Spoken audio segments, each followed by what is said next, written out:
I talked to a couple of people from the West Wing in the last week, and they said, you know, the coronavirus, the Chinese knew it was happening. They, for their own political and domestic and economic reasons, kept it quiet. And when they sent a delegation of their most senior leaders to the White House to go into the Oval Office and shake hands with the President of the United States, they knew that they had that crisis, and they did not talk about it. They did not warn anybody about it. Now, I'm not saying that they were weaponizing biological weapons and bringing them into the West Wing, but to me, that says an enormous amount, that here is a country that is willing to send the most senior delegation, a very large delegation, to the United States to finish negotiating and signing in the East Room of the White House the Phase 1 U.S.-China trade agreement, and yet they knew the whole time that what they were sitting on. Dr. Lee, would you care to comment about role and importance of the trilateral alliance? 그 한미일 제3자 동맹의 중요한 것을 설명해 주실 수 있을까요?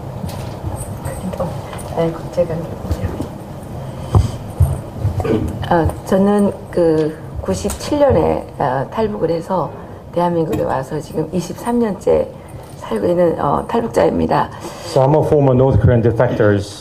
I defected North Korea in 1997. So basically I've lived in South Korea for about 23 years. 탈북자의 입장에서 바라볼 때 한미일 이 관계는 자유를 가치로 하는 그 동맹 관계라고 생각을 합니다. So as a former North Korean defector, or the North Korean defectors, I believe the tri-alliance between the United States, Japan, and South Korea should be based on the values of the freedom and liberty. 한국의 입장에서 이 한미일 이 자유 동맹에 속해 있기 때문에 한국은 지난 70년 동안 번영을 이루었다고 생각을 합니다. I believe Korea was able to enjoy the true prosperity for the past 70 years just because of this alliance established based on liberty and freedom with the United States. 북한에 고향을 둔 사람으로서 만일 북한 사람들이 미국과 함께 동맹을 구축했더라면 지금처럼 저렇게 인구의 45%가 영양실조에 죽어가는 처지에 빠지지는 않았을 거라고 생각을 합니다. So as a person who has still home back in North Korea, I believe that if North Korea had decided to work hand in hand with the United States, I'm sure the North Korea would have been able to enjoy the prosperity that South Korea is enjoying today. In North Korea right now, the 45% of population is suffering from malnutrition, and that should not be there. 한국의 입장에서 한미일 이 삼각동맹은 한국의 번영을 가져다 준 측면이 있고 또 미국과 일본의 입장에서 제가 생각하기에는 So I believe the alliance between the United States, Japan, and Korea was the basic and fundamental key to the success of South Korea. And I believe, and I'll continue. 만일 그 아시아에 한국이라는 그 자유의 기치를 내건 국가가 없었더라면 미국이 공산주의를 막아내는데 상당히 어려움이 있지 않았을까 이렇게 생각을 합니다. So I dare say the United States would have had difficult time defending true freedom and liberty in the East Asian region had there been no South Korea who was built based on the values of liberty. 그렇기 때문에 지금 그 중국 공산당이 한국에 대한 집중적인 공격을 통해서 한국의 자유민주주의가 지금 무너지고 있다고 생각을 합니다. I think that's the reason why the Communist Party of China is deliberately attacking South Korea to collapse and destroy and disrupt the values of the liberty in South Korea, so that South Korea will fall. 6.25 전쟁이라고 하는 그 공산주의와 자유민주주의와의 이 전쟁에서 미국과 한국은 동맹국으로서 정말 혈맹으로서 싸워서 공산주의를 막아냈습니다. As we all know very well, the South Korea and the United States was a bloodshed alliance who defended the invasions and attack of the Communist Party of China during Korean War that broke out in June 25th. 그러나 6.25 전쟁에서 북한까지도 그 공산주의에서 해방했어야 되는데 북한을 공산주의에서 해방하지 못한 그런 아쉬움이 현재 한반도에서 공산화의 위협을 가져오는 원인이 되지 않았나 이렇게 생각합니다. It's regrettable that United States and South Korea were not able to liberate North Korea during Korean War. If we won the Korean War at that time, we could help North Korea become a prosperous country like South Korea. Now the outcome, we see it clearly today because the North Korea is working with the Chinese and try to communize South Korea by all means. So that's very regrettable to see.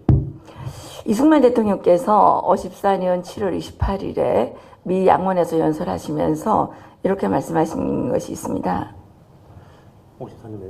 7월 28일.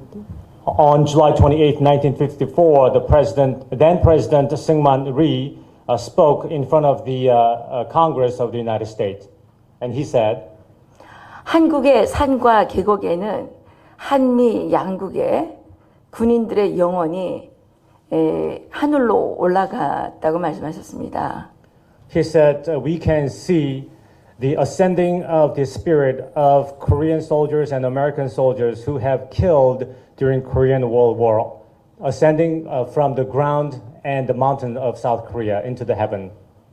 그래서 하나님께서 한미 양국의 그 군인들이 한국의 계곡과 그 산으로부터 올라간 그 영혼들을 하나님께서 이렇게 다 같이 품고 계신다고 말씀을 하셨습니다. And he also said God must embrace the spirit of the South Korean soldiers and American soldiers who have died in the valleys and the mountains of South Korea.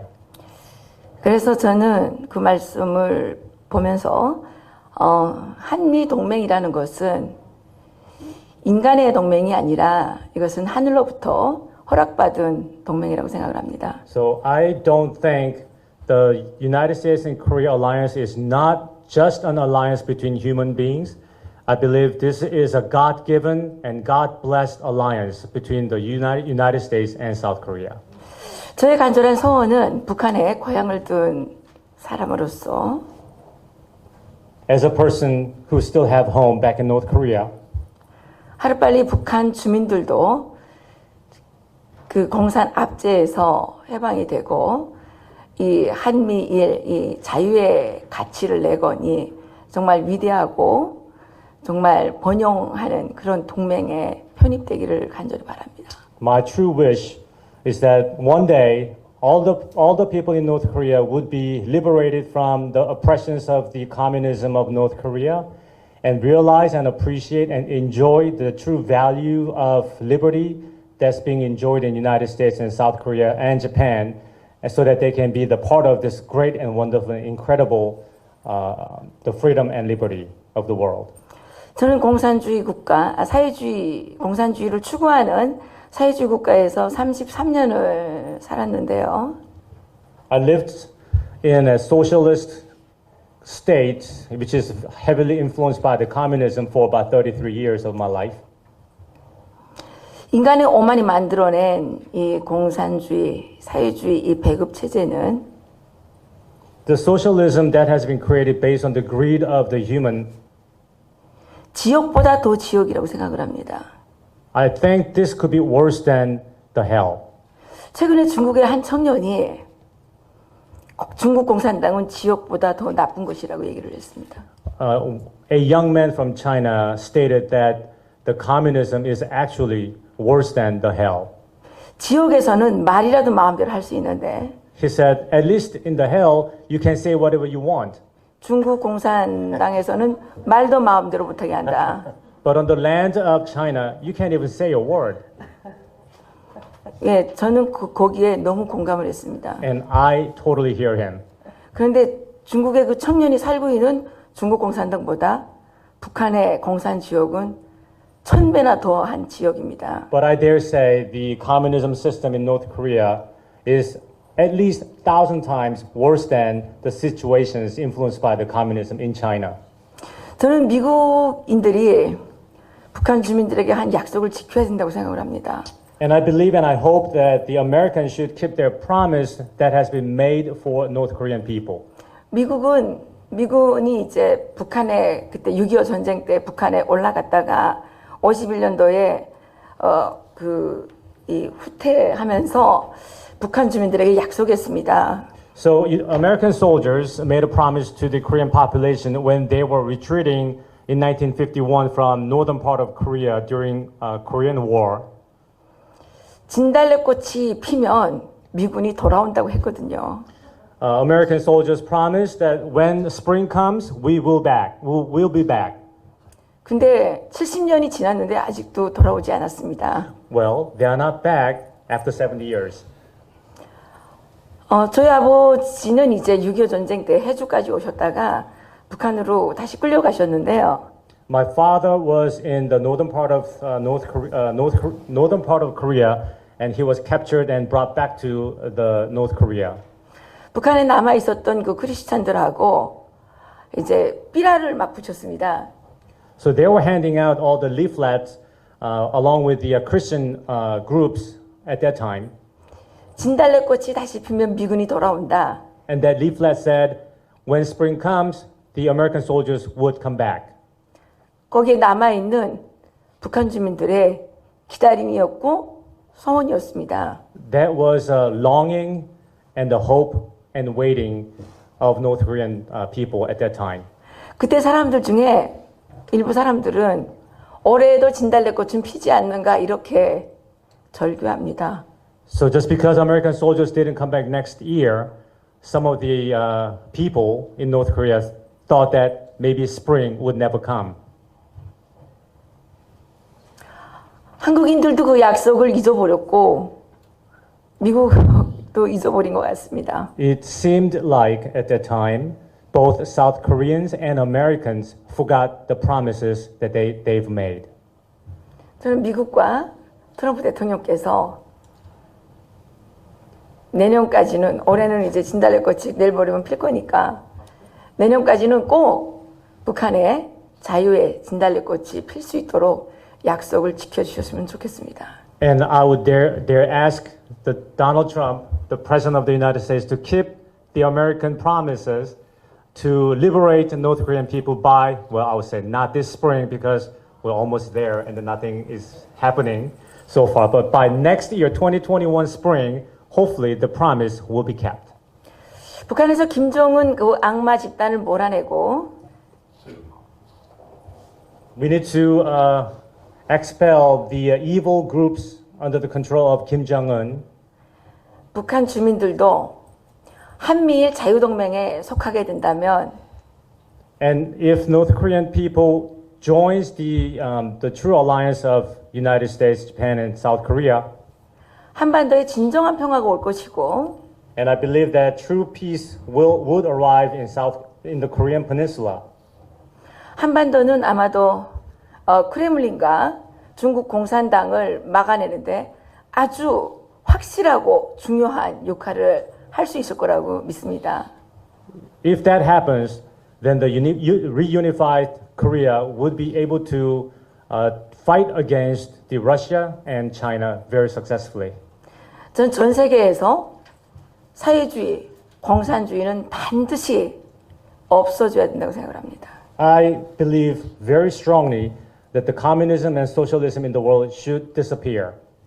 인간의 오만이 만들어낸 그 사회주의, 공산주의가 얼마나 인류를 파괴했는지 많은 분들이 잘 알고 계시고 We all know how devastating effect the socialism and communism had created, the system that had been created based on the human arrogance and greed. 저는 북한에서 33년 살면서 Based on my life, 33 years of my life in North Korea, 사회주의가 정말 인간에 의해서 인간에 의해서 인간을 노예로 만드는 정말 나쁜 그런 체제라고 저는 확신을 하게 됐습니다. I learned and I believe that socialism is a system created by human which destroys devastatingly the human itself. 미국은 자유의 종주국으로서 반드시 이 전 세계에서 사회주의 공산주의를 없애야 될 책임이 있다고 생각을 합니다. The United States is the founding country that's built based on the values of liberty and democracy, and I think United States is responsible and has responsibility to defend this true democracy and freedom for the entire all the countries in the world. 다시 한번 부탁드리지만 내년에는 꼭 자유의 진달래꽃이 평양에도 백두산에도 필 수 있도록 우리 미국인들이 꼭 약속을 지켜줬으면 좋겠습니다. So I dare ask once again, please by 2021 spring, help spring come in the area of Pyongyang and the mountains of North Korea so that North Korean people can truly enjoy and appreciate the values of liberty and freedom. 그래서 한미일 삼각동맹이 더 광범위하게 이렇게 확장되기를 간절히 바랍니다. So that ultimately the Korea, Japan, and United States alliance will be expanded and appreciated by the entire nation and the world. 발언 기회를 주셔서 고맙습니다. Thank you very much. Before we entertain some questions for the audience, I wonder if we're all right on time to pose another question to the panelists. Would you be willing to entertain a further question from myself, the moderator? And that is, we saw that the left-wing regime of Moon Jae-in in South Korea had previously announced its intention to withdraw from the GSOMIA intelligence sharing pact with the government of Japan. And I was wondering if the Moon regime once again announces at some point in the future its re-intention to once again attempt to withdraw from that pact, what the impact would be on the trilateral alliance. And all of you would care to briefly comment on that. I think that's you. You're the intelligence expert. It's a very serious development to see these disagreements between our two close allies, Japan and South Korea. And a failure to cooperate in intelligence and in defense matters is strengthening China. This can't happen. Japan can't do things like this. The South Korean government can't do things like this. And that's what the U.S. is trying to make it clear to both governments, that we have to stick together because of the threat from China, which is growing exponentially every year. And I think we need to get together and say, if you think the coronavirus problem was bad, you ain't seen nothing yet. What if a much more serious virus with a much higher fatality rate was being circulated right now? There are going to be more viruses like this coming out of China because of the way the system operates, because of these food markets selling exotic foods that Chinese people are selling, the lies and deception of the Chinese government. This is a very serious situation. So my hope is that is not going to happen, that there will not be any cutbacks on intelligence and defense cooperation between the two nations. I know they have some differences to resolve, but this is a very bad development given the threat from China.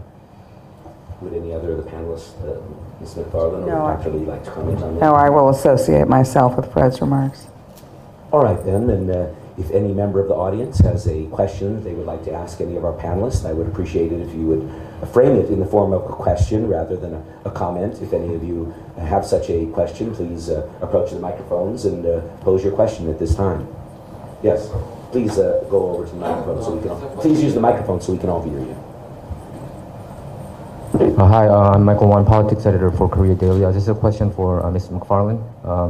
I wanted to ask, how do you think, honestly, about the Moon administration? Are they interrupting the process between Trump's negotiation with Kim Jong-un?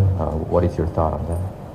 You know, I probably would have to defer to Fred Fleiss, who's more current information on it. But the thing about Trump is he believes in personal diplomacy. And if I can just give you sort of some insight into him, which I write about in my new book, which you are all going to come to buy in the convention center and a book signing this afternoon at 2 o'clock.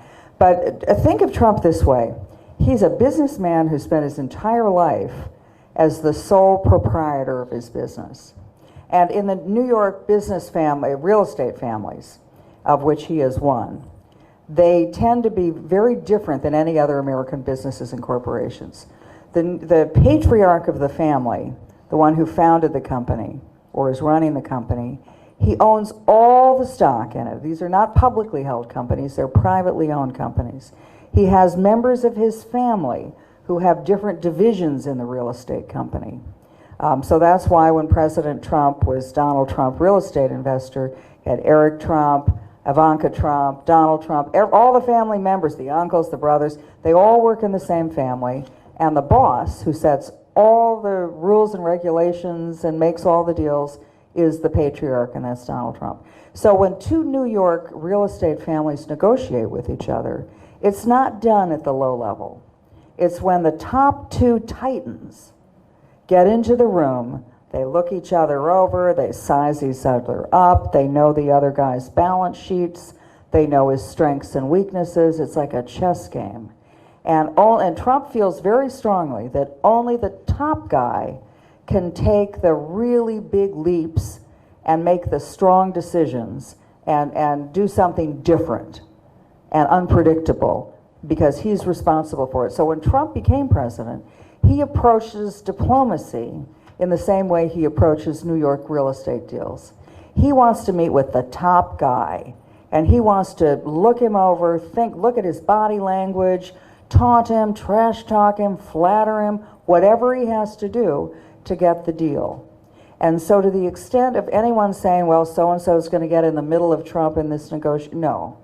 Trump negotiates directly. He negotiates directly with Xi Jinping. He negotiates directly with Kim, as Fred pointed out, handwritten letters, and he negotiates directly with everybody. The other thing about Trump is he talks on the phone all day long. When people make fun of him and say, well, he didn't have a meeting during these 2-hour periods, he picks up the phone and he will call anybody. He will call his real estate buddies. He will call business people all around the world. He will call foreign heads of state. He places a lot of confidence in his own ability to negotiate personally, and he believes in a handshake and the head guy negotiating with the head guy. So in my experience, one of the reasons Trump wanted direct negotiations with the North Koreans instead of 4-party talks or 6-party talks is he wants to do the deal himself because he knows that the big deals, the ones that are going to take a real leap, the ones that are going to take a major risk and chance are only done head guy to head guy. But I think maybe Fred can speak about the more recent developments. It's an interesting question about President Moon and President Trump's efforts to get some type of an agreement with North Korea. Kim came to the negotiating table because of President Trump's tough policies, his efforts to significantly strengthen sanctions and to get China to abide by sanctions, and by very, very tough rhetoric that I think got the attention of North Korean leaders and made them wary. Remember from the floor of the UN General Assembly when President Trump said he would utterly destroy North Korea if it threatened our allies in the area. That got Kim's attention. But we have to give President Moon some credit because he did help facilitate the Trump-Kim meeting. That's good. But it's pretty clear, I mean, President Moon helped set up the Trump-Kim meeting. It's pretty clear Moon wants an agreement too badly. And we've seen this repeatedly with American negotiators when they've dealt with rogue states. When the U.S. wanted an agreement to brag about more than the other state did. That certainly was true with the nuclear deal with Iran, where the Obama administration was just desperate for a deal that was almost a trophy for President Obama to brag about. And it has been necessary repeatedly for U.S. diplomats to say to the Moon government to basically slow down a little bit here. Stop offering concessions to Kim before the Kim government fulfills its agreement made in Singapore to start the denuclearization process, to start lower level talks to bring about an agreement. I think Moon is desperate for an agreement. Moon is too desperate to make concessions to get agreement without getting anything back from the Kim government. It is a problem. It's a problem that the U.S. is dealing with, and I don't know how bad it is at this moment, but it is a factor that the U.S. has to deal with. Okay, just one more question to Fred. Do you think Kim Jong-un really does have the final say, or do you think he's still in his 30s? Doesn't he get a lot of pressure from the generals around him, too? Well, that's an interesting question, and I think it's fair to say we don't know exactly how the Kim government operates. And I have heard some information from people who've met with the Kim government raising questions about how decision-making is made and whether there are enablers or influencers that play a role in Kim's decision-making. And I say that, but at the same time, I hear people say that he has an iron grip, he's the final decision-maker, and we know he has executed hundreds of advisors and generals, members of his own family, like his father and grandfather. His regime is a little bit of an enigma. We don't know exactly how the decision-making is being made. So anyway, that's my take. Can I just add to reinforce what you've said, and using this following example, which I write about. When I worked for Henry Kissinger during the 1970s, that was when the United States had the opening to China, when Nixon went to China, the week that changed the world, and the United States has been set on a different relationship with China than it had before. I was in China maybe a decade ago, and somebody who's about my age, because I had worked for Kissinger when I was in my late teens, early 20s, he said, you know, when I was growing up in Beijing, we always thought that America was our enemy, with Satan, it was our, you know, just our mortal enemy, and they were going to have nuclear weapons dropped on Beijing any minute. And he said, and all of a sudden, one day, on the side of buses, on the top of every newspaper banner, posters that are all along the wall, there was a picture of Mao Zedong shaking hands with Richard Nixon in Beijing. And he said, that's the moment that we knew China was now America's friend, and America was China's friend. And we knew from that moment forward everything had changed. He also said, as we then talked later about it, that it was a signal to the Chinese people things were going to be very different, and rich America was going to have a new relationship with China, which is bigger than just a handshake, bigger than just a peace treaty, but it would be economic. So I think, in my own mind, as sort of analyzing human behavior, which is a big part of diplomacy, the pictures that were all over North Korea, all over the world, but all over North Korea, the pictures of Trump and Kim shaking hands at Panmunjom, that's a signal to the North Korean people. Things are going to change, life's going to get better. Now, I have no illusions that the North Korean people are going to rise up in some revolution, but I think Fred's mentioned a very important part in your question as well, the generals. They're promised a whole new life too. These are the people all around Kim that are keeping him in power, that he's terrorizing and torturing and everything else. And if that life, that new life is not delivered, Trump could walk away in a minute. You know, people have criticized Trump that, oh, you're giving Kim Jong-un all this credibility on the world stage. Of course, that's the point. Give him that credibility and then pull it away if he doesn't do what we hope he does. Now, will Trump pull it away second term? I think he will. I think Trump has no problem walking away from a bad deal. He'll walk away from it, he'll tweet about it, he'll call him, you know, Lil' Kim again. But I do think that then what happens is, what about the leadership cadre around Kim? If Kim has to no longer be a great leader on the world stage, no longer going to Singapore, no longer celebrated, he has to go back to the Hermit Kingdom with the sycophantic generals, and life is going to get squeezed tighter and tighter and tighter and tighter, because that's what we'll continue to do. At what point, maybe, do you have a palace coup? I don't know. As Fred said, this is all slim chances of success, but it's better than nothing. Thank you. Well, I'd like to, oh, is there another question? Yes, I think we can entertain just one more. One more question, please. Hi, thank you. I'm Ongnam Lee from Sine Hansu YouTube channel. Thank you for your impressive presentation. Could you speak a little louder or closer to the mic? Okay. I would like to ask American fellow, actually, as a Korean citizen, I feel like really insecure, because since Moon Jae-in regime, Korea and American alliance obviously weakened. But when I heard the remarks from US FK Command, Abrams, Combined Forces Command, right? He told me U.S. Korea and U.S. alliance is strong. It's like ironclad alliance, and he told us that there is a lot of rumor. It's fake news that Korea and American alliance is weakened. So my question is, how to use the future of Korea and American alliance, because there is another top issue like THAAD deployment THAAD issues deployment, and yeah. dysomia issues, etc. So I would like to listen to really candid answer from American citizens or fellows. Thank you. See, I don't think these are big deal. I mean, I've been around this business for 50 years, and I don't think that something about the THAAD deployment and we're arguing about who's going to pay for what piece of real estate, these are things we can solve. But we have to understand, and I hope the Moon government does, or whatever government replaces the Moon government, and that is the choice not of Donald Trump or the American people. That is the choice of the Korean people. But whoever your leaders are, if you can, as Fred Fleiss said, you have to do some work too. You have to contribute to our common defense. We need a fair and equitable trading relationship, but you need to deal with your own peninsula. You need to deal with the Japanese. You need to find a place where you can work together. We are all in this together, but we are not going to fight your battles for you. Those days of America are over. That's why we encourage you to your country to have a leadership that will negotiate well with ours. We'll give a little, you'll give a little, we'll find a common ground.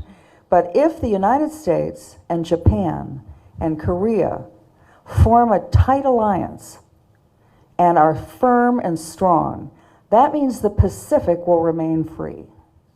If not, if you're squabbling among yourselves, if we're squabbling with you, then as Fred just said, the only winner in this is China.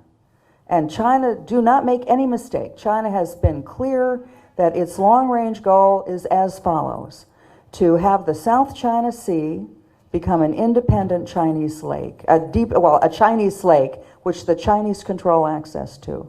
They have a Silk Road, the One Belt, One Road, where the Chinese are going to control land-based access. So they will have a maritime and a land-based trade route access they will control that will go from Europe to the Middle East to Africa, all the way around to Japan and Korea and the rest of Asia.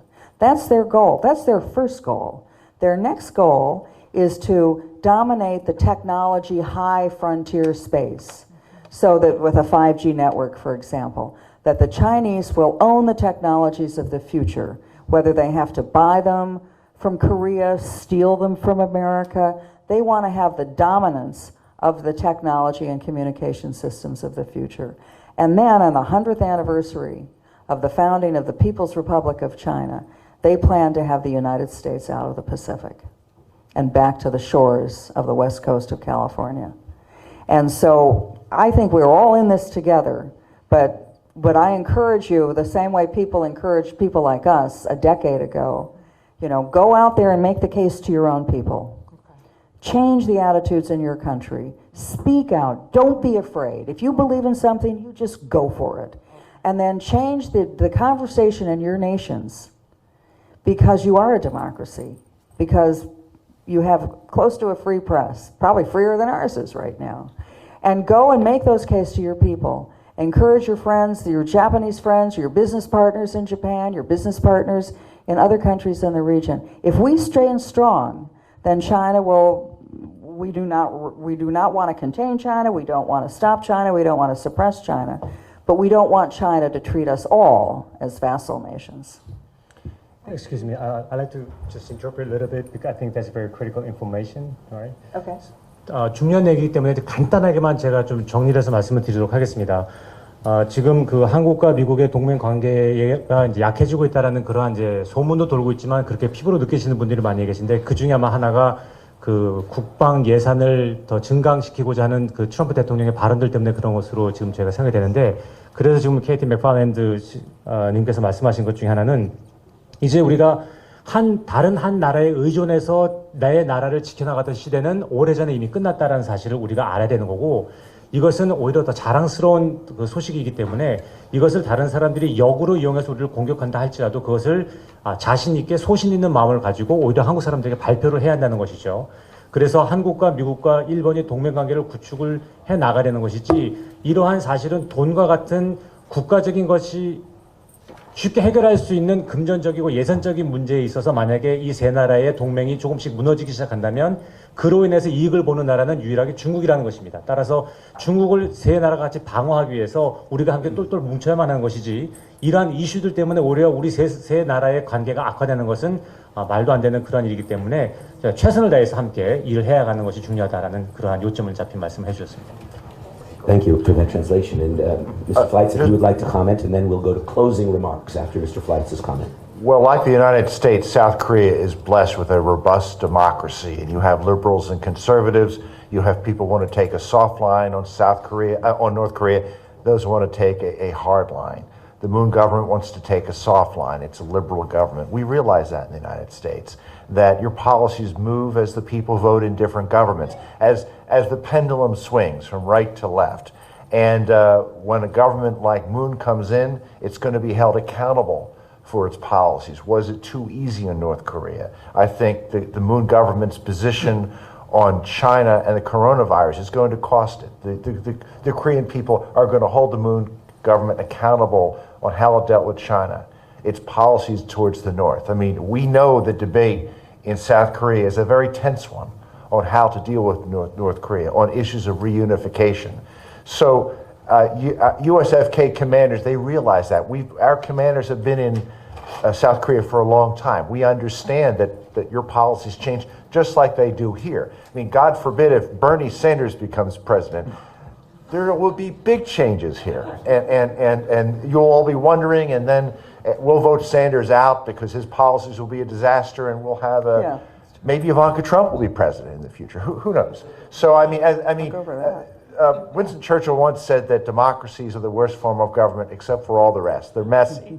And so we understand that, and it's a healthy thing to thrash these issues out and for the people of both countries to hold their politicians accountable.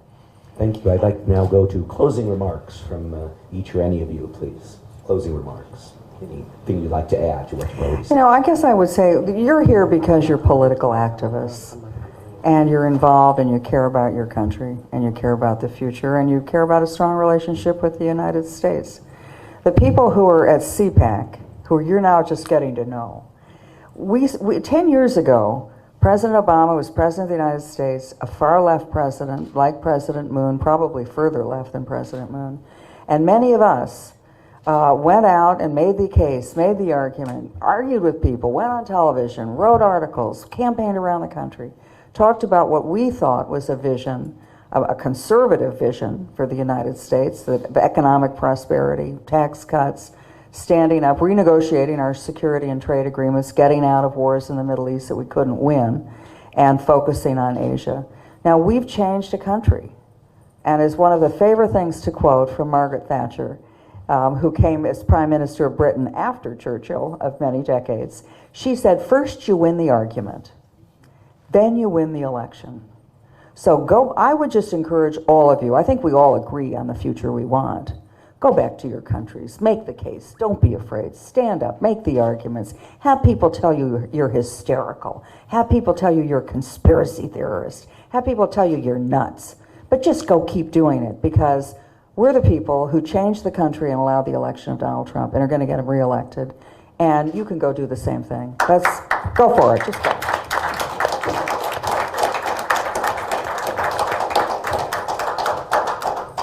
I would just reiterate how valuable the U.S. relationship is with South Korea and Japan, how crucial it is that we have a strong defense relationship, a strong intelligence relationship, that we cooperate so we can stand up to North Korea and we can stand up to China.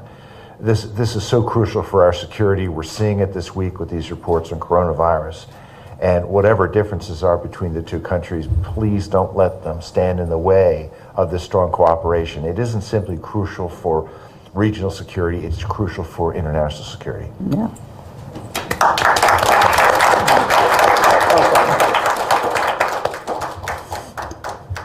이번에 이 CPEC의 K-스펙으로도 이렇게 참여하면서 참 그 미국의 보수주의자들의 그 위대한 그 성취에 대해서 많이 감동을 받았습니다. So I have been invited by KCPAC to attend the CPAC, and I am extremely impressed by the greatness of the American conservative that I have eyewitnessed at this function. 지금 대한민국은 상당한 자유진영의 위기에 처해 있습니다. South Korea is faced with a dangerous and possible collapse of the freedom and democracy. 저는 트럼프 대통령의 방위비 분담 인상 때문에 한미 관계가 삐걱거리는 게 아니고 문재인 대통령의 그 공산주의적인 행보, 친중적인 행보가 한미 관계를 위협한다고 생각하고 있습니다. I seriously don't believe that the defense budget between U.S. and Iraq is disrupting our alliance between U.S. and Korea. I think it is the communistic thinking and the pro-China thinking that Moon Jae-in, the President Moon, is having. 이러한 원인은 북한의 70년 동안의 그 공작에 의해서 만들어진 것이고요. I think this is a cleverly crafted and designed and executed by the North Korean who have been planning this for the past 70 years. 한국의 자유진영은 지금 공산주의자들에게 이제 기득권을 빼앗겨서 한국이 위험해졌다고 생각합니다. And I believe all the people in South Korea have been deeply influenced by the thought of communism seeded by North Koreans. 저희 자유진영은 지금의 이 위기 속에서 자유라는 것이 그냥 지켜지는 것이 아니고 우리가 얼마나 많은 땀과 피를 흘려야만 지켜질 수 있는 건지 많이 깨닫게 되는 것 같습니다. The people who appreciate freedom and democracy in South Korea know that freedom is not free and no pain, no gain. We have to fight for it in order to earn it. 어제 그 청와대 앞에 그 강약교회가 다 철거당했고 지금 정광훈 목사님은 체포되었고 지금 그 크리스찬들은 종로 경찰서에서 예배를 드리고 있습니다. Very recently, the Wilderness Church established in front of the Blue House in Korea has been dismantled. The Reverend Chun, who have spearheaded the mass rallies against the current administration, has been incarcerated. And then Christians are actually having service right now in jail. 자유진영의 가장 핵심인 기독교가 지금 한국에서 탄압당하고 있다는 것입니다. Religion, which is one of the most critical and crucial elements of the freedom in a democracy, has been and is being oppressed in South Korea. 우울한 한국 상황 속에서 저희들이 이렇게 CPAC 행사에 참가하게 된 것은 하나님의 특별한 계획이 있으리라고 믿습니다. This is the bleak situations that we're in South Korea, and I think that this is a God-given opportunity for me to attend the CPAC and learn how things are done here in America in terms of conservatism and the values of freedom and democracy. 미국의 보수주의자들 또 이 자유진영이 한국의 이 자유진영을 도와주십시오. I ask American conservatives, please help Korean conservatives.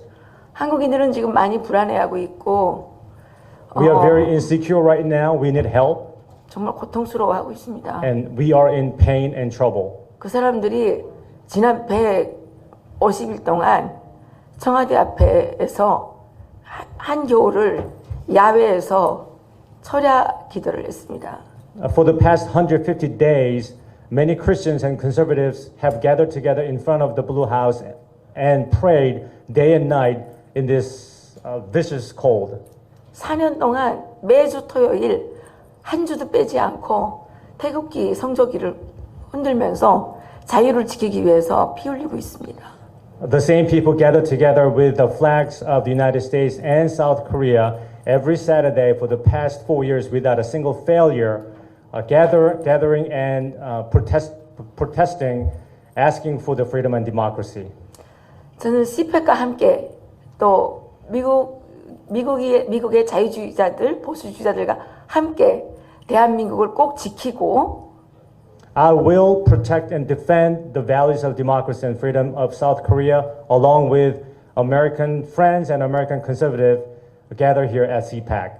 북한까지도 자유화해서 And I would love to help people in North Korea as well. 한반도가 반드시 이 자유 동맹에 확실하게 합류되기를 간절히 바랍니다. And I truly hope that one day both Koreas would truly appreciate and join and enjoy the true alliance of United States and South Korea based on the democracy and freedom. 감사합니다. Thank you. With that, I'd like to announce that in this same location, at 1 p.m. today approximately, we will be having our second panel, which is on the topic of the threat of communist China and North Korea to the U.S., the Republic of Korea, South Korea, and our other allies. And we'd very much appreciate if you also attend that panel and tell your friends and colleagues about it. But finally, I would like to thank, on behalf of KCPAC and on behalf of all of you in the audience, our wonderful panelists, Ms. McFarland, Mr. Fleitz, and Dr. Lee. Let's give them a big round of applause. And let's also thank Patrick. And of course, our wonderful Spectacular.